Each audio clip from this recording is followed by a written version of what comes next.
Msikilizaji, tuweze kuendelea na sehemu yetu ya 20 simulizi ya Umechelewa kuweza kukamilisha episodi hii kwa siku hii hapa ya leo, ikiwa ni episodi ya 20. Nikukumbushe tulipoishia sehemu ya 19. Mzee Bernard akaongea na kuondoka pale pamoja na mke wake. Lewis na Queen wakawa hoi wakatazamana. Lewis alionyesha kukasirika sana. Umeona, nilikwambia Queen, umetaka kuniponza. Kwa nini? Baba yako angeniua je? Lewis akaongea kwa sauti ya chini. Amna Lewis, asingeweza kufanya hivyo. Ningemlilia. Lewis, naomba nisamee. Queen akaongea na kutaka kumshika mkono Lewis, lakini Lewis akavuta mkono wake kuonyesha alikuwa amekasirika. Hiyo ni sehemu ya 19 tulipokuwa tumeishia. Tuendelee na sehemu ya 20. Lewis alikaa pale na Queen Bernard na kujifanya wanajisomea mpaka ilipofika mida fulani ya saa 4 ndipo Lewis alipoomba kuondoka. Kweli aliruhusiwa na baba yake Queen, ambaye alizama mfukoni na kumpa Lewis kiasi cha shilingi 20,000 ambayo Lewis alikataa, lakini mzee Bernard alimlazimisha aichukue na hakuwa na jinsi. Kwa heri Lewis, nakupenda, Queen aliongea alipomfikisha Lewis getini. Lewis hakujibu kitu zaidi ya kulisogelea geti zaidi na mlinzi akamfungulia. Alipotoka katika nyumba ile akajikuta akinyoosha mikono juu. Hakuamini Mungu alikuwa amemvusha sehemu ile. Aliona kabisa alikuwa kama ametumbukia kwenye bwawa la mamba na kutoka salama. Njia nzima akiwa ndani ya daladala alizidi kumshukuru Mungu. Aliwaza mengi sana kwa jinsi baba yake Queen alivyokuwa. Aliona kabisa angekuwa na uwezo wa kumuua kwa sababu na wangemfukia tu na mama yake asijue mwanaye yupo wapi. Hapo akayakumbuka maneno ya mama yake kuhusu kuwa mbali na wasichana na akazania sana masomo. Aliwaza mengi sana siku ile. Queen alimtumia message nyingi, lakini Lewis hakujishughulisha kuzijibu. Aliziangalia tu kwenye simu yake ya touch na kuzifuta kabisa. Akafuta hadi namba yake, akaamua kumkalia kimya. Alijua yeye ndiye aliyekuwa na kosa la kumuomba Queen wafanye mapenzi, lakini alimlazimisha sana waende gesti, lakini akakataa na Queen akamwambia yeye aende kwao, jambo ambalo Lewis alilipinga mwanzo kwa 100%. Queen ndiye aliyetumia mbinu nyingi za ushawishi na alikuwa mtaalamu wa kuzungumza na kumvuta mpaka Lewis akalainika na kukubali. Ningekuwa nishakufa leo, Lewis alijiwazia na kutulia. Na hata alipofika nyumbani na kumkuta mama yake aliyemuuliza maswali lukuki kuhusu masomo, na yeye akamjibu, kisha akaingia ndani kwao. Alipooza na hata mama yake alijua na kumuuliza alikuwa na nini, lakini alijibu tu alikuwa na uchovu. Sasa umeninunia, lakini ukae ukijua na kupenda, na nitaendelea kukupenda Lewis. Mimi najitunza kwa sababu yako, sitaki kuwa na mwanaume mwingine. Nitasubiri mpaka pale utakapo kunjua moyo na kunisamehe. Usiku mwema, nakupenda sana. Queen alimtumia ujumbe ule Lewis. Kwa kuwa Lewis alikuwa bado amenuna, hakujisumbua, akakausha tu na ule ujumbe akaufuta, na kila alipokuwa anakumbuka tukio lile kwao akazidi kukasirika. Msikilizaji, tutoke huko sasa, tuhame. Hebu tuje kwenye soka huko. Kumbuka miamba ilishavuka nusu finali na kuna mchakato wa finali sasa. Turudi kwenye soka kidogo. Maana huko tayari watu walishaanza kushika midomo. Mungu wangu, Lewis angekufa. Good story, bonge moja la simulizi se. Tuendelee bwana. Tenzetu huku sasa uwanjani. Finali ilikuwa imeisha bisha hodi na siku ikatimia. Katika uwanja ambao wanafunzi wengi walifurika sana. Shule ya upinzani na shule ambayo ulitumika uwanja wao, na wao walikuwa finali. Mashabiki zao ambao walikuwa wanafunzi wenzao walikuwa katika furaha. Kuna ambaye hakutamani kuangalia mechi ile. Ilikuwa finali ya kwanza kwa shule ya Kibasila tangu ianzishe, na shukrani nyingi zilikwenda kwa Lewis ambaye alikuwa amefunga magoli mengi ambayo yalisaidia timu yao kufika katika hatua ile. Timu yao ya pinzani ambayo ilikuwa inaitwa Buza Secondary nayo ilikuwa fainali yao ya kwanza. Walikuwa wamejipanga hasa kuzingatia shule yao ilikuwa mpya kabisa, walikuwa na hali nzuri ya kutaka kuchukua kombe siku ile. Msikilizaji, hapo zimekutana timu mbili ambazo zote ndo mara ya kwanza kuingia fainali katika mashindano hayo ya wilaya. Kibasila ndo mara yao ya kwanza wanashiriki fainali. Buza Secondary ambao ni sekondari mpya, na wao pia ndio mara yao ya kwanza kuingia fainali.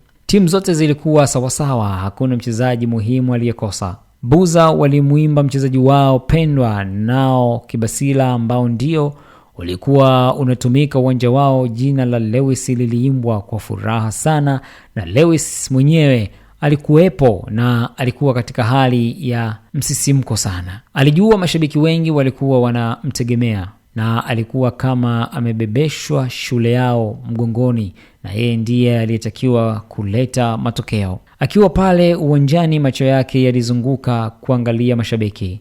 Alimwona Queen kwa mbali akimshangilia, ingawaje ilipita wiki 2 sasa. Alikuwa haongei sana na hata salamu hakutaka kumjibu, na kupelekea Queen na yeye kukata mguu. Hata darasa alilokuwa anasoma Lewis akawa haendi tena. Lewis hakuishia hapo, akawaangalia wanafunzi ambao alikuwa anasoma nao. Wengi walikuwa wanampigia kelele za kumshangilia, akapata faraja sana. Mechi ikaanza. Baada ya wachezaji, kombe lilionekana lilikuwa uwanjani siku ile.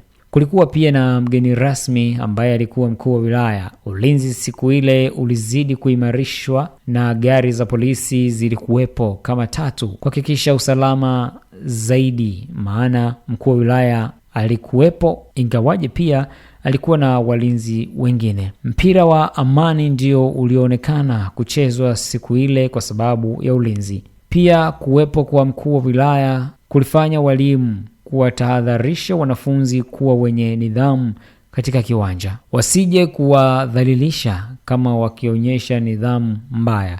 Siku ile ilikuwa tofauti kidogo. Buza walionyesha soka dhaifu kama dakika 30 za mwanzo. Shule Kibasila wakawa wanatakata kandanda safi, wakalionyesha. Bahati ikamdondokea Lewis alipopokea pasi ndefu ambayo ilikuwa cross, akautuliza kifuani, akaumiliki mpira mpaka kuutuliza mpira chini. Akaanza kukimbia na mpira, akawapigia vyema wachezaji wawili na kumpasia Captain Hans ambaye mpira ule akamrudishia Lewis na kumuomba tena, lakini Lewis hakurudisha zaidi ya yeye. Aliona nafasi ya kufunga, akaukokota na kuupiga mpira ule shuti ambalo moja kwa moja mpira ukazama wavuni. Mashabiki wakalipukwa na furaha wa Kibasila. Wachezaji karibia wote wakamfuata Lewis na kumkumbatia kwa furaha. Hansi akazidi kucharuka kwa hasira. Bado alikuwa na ghadhabu, hakujishughulisha naye kabisa. Mambo ilibadilika ghafla. Buza wakacharuka baada ya mambo fulani kutokea. Hansi kwa sababu alikuwa mshambuliaji, yeye pamoja na Lewis akawa mchoyo kupitiliza wakiwa mbele. Si hivyo tu, yeye akajifunga makusudi na kusema bahati mbaya. Buza wakapata magoli mawili ya haraka. Bado Hansi akataka kufunga magoli mwenyewe na kuwa mchoyo wa pasi kwa Lewis. Kipindi cha kwanza kikaisha, matokeo Kibasila wakawa nyuma kwa goli 3-1. Hans, captain mzima, unafanya nini? Uzembe gani huu unaleta captain mzima? Unacheza hovyo, unaambiwa bado unacheza vile vile. Hebu vua kitambaa cha captain, utakivaa tena. Mwalimu wa michezo ambaye alikuwa kocha akacharuka na kwa hasira akaongea maneno yale. Hansi akavua kile kitambaa kwa hasira na kukitupa chini. Pumbavu wewe, na hata kipindi cha pili huchezi, na tabia yako hii lazima uadhibiwe, mjinga mkubwa. Lewis, hebu vaa kitambaa hicho, wewe ndio utakuwa captain sasa. Mwalimu akazungumza kwa jazba. Hakuna maneno yalimfanya Hans kuzidi kufura kama vile alivyosikia ukapten unahamishwa kwa Lewis. Akatamani hata kumeza Lewis pale pale. Kweli kipindi cha pili hakurudi, akaingia mwingine. Yeye pale hakukaa tena kwenye bench la ufundi, akajifanya kama anaelekea chooni, kumbe akajipenyeza na kutoka nje ya shule kabisa. Sasa leo ndo siku, sasa lazima yule dogo ajue kuwa alikuwa ameingia disco la Wamasai. Hansi akaongea kwa jazba huku akiwa anakimbia kwa hasira, na nyumbani kwao hakukuwa na umbali, kwa nini awe na wasiwasi? Akazama mtaani moja kwa moja kijueni. Bahati iliyoja akawakuta wauni wenzake bado wanavuta bangi, na ilikuwa zimewakolea sana. Oye wanangu, kuna mechi leo, finali shuleni, na yule boya anacheza, naona tujisogeze pale shuleni kama vipi tukamtia adabu kama nilivyowaambia. Hansi akaongea na wenzake walikuwa wakimsikiliza sana. Vidume watatu wakanyanyuka. Mmoja akachukua kisu akakichomeka kiunoni kwenye suruali yake na kukificha vyema na tisheti yake. Twendeni wanajeshi, tunafanya balaa, tunasepa, akaongea. Wakatoka pale wakiongozwa na Hans mguu kwa mguu mpaka shule. Yaani sijampa mtu vitasa siku nyingi, mbona huyu boya amejikanyaga? Mmoja akaongea na wote wakamuunga mkono. Msikilizaji, hiyo ni sehemu ya 20 na episode ya 20, na kwa siku leo tunaishia hapa kwenye simulizi yetu. Tumeona balaa limezidi kuwa kubwa. Sasa hapa, je, hawa jamaa watafanikiwa kumdhuru Lewis? Je, shule ya Kibasila itabeba ubingwa au itapigwa? Vipi mahusiano ya Lewis na Queen, ndo yamevunjika au watayaongea? Mimi naitwa Omikan, Omi Makopakopa, Omi Malovidavi, Mr. Huba.